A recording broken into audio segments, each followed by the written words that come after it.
అమరావతిలో అక్రమాల గురించి మాట్లాడుతూ, అవినీతి గురించి మాట్లాడుతూ జగన్మోహన్ రెడ్డి గారు చివరికి అక్కడ ఫ్లాట్ల కేటాయింపుల్లో కూడా ఏ విధంగా అవి అక్రమాలకు పాల్పడుతున్నారనే విషయాలను కూడా జగన్ గారు ప్రస్తావించారు.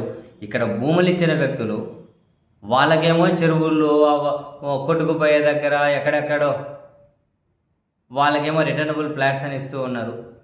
అశ్విని దత్తు, ఏబిఎన్ రాధాకృష్ణ, ఇంకెవరో పేరు చెప్పారు కొన్ని, చంద్రబాబు దగ్గరికి దగ్గరగా ఉండే మనుషులు, వీళ్ళకేమో చాలా చాలా కీలకమైన ప్లేసుల్లో రిటర్నబుల్ ఫ్లాట్స్ ఇస్తూ ఉన్నారు. ఇది ఎలా సాధ్యం? ఇది ఎలా సాధ్యం? వాళ్ళకు మాత్రం అటువంటి దగ్గర ఎట్లా లాటరీ అవుతుందంటారు? భూములు ఇచ్చిన రైతులకేమో ఇంకో దగ్గర ఎట్లా వస్తుంది? చివరికి ప్లాట్ల కేటాయింపులో కూడా అక్రమాలు చేస్తూ ఉన్నారు చంద్రబాబు నాయుడు గారు అని జగన్మోహన్ రెడ్డి గారు ఒక కీలకమైన కమెంటే. అయితే యాక్చువల్గా మా మిత్రుడు కూడా నాకు ఒక మిత్రుడు ఉంటారు, ఆ మిత్రుడు అంటూ ఉన్నారు, నిజంగా అంటే ఇప్పుడు అమరావతి రైతులు అప్పుడు అదే జగన్ గారి హయాంలో ఒక యాత్ర చేశారు కదా, న్యాయస్థానం టు దేవస్థానం అని.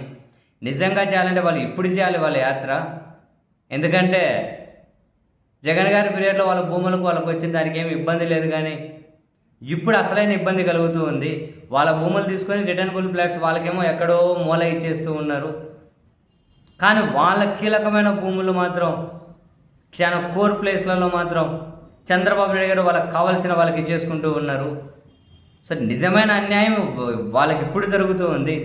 నిజంగా వాళ్ళు దీక్షలు, నిరసనలు, యాత్రలు చేయాలంటే ఇప్పుడు చేయాలని చెప్పి రాజకీయాలతో సంబంధం లేని ఒక మిత్రుడు తాజాగా నాతో మాట్లాడుతూ అంటూ ఉన్నారు. నిజమే కదా అనిపించింది.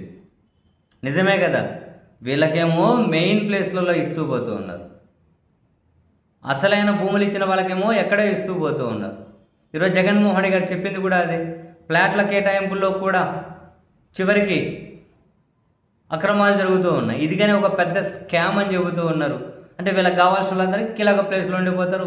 ఆ చుట్టూ ఉన్న వ్యవస్థలన్నీ వీళ్ళ చేతిలోనే ఉంటాయి, ఆర్థిక వ్యవస్థలన్నీ. బాబోయ్, అధికారాన్ని ఏ స్థాయి వరకు అయినా ఎలా వాడవచ్చో వీళ్ళని చూసి నేర్చుకోవాలబ్బా, సీరియస్లీ.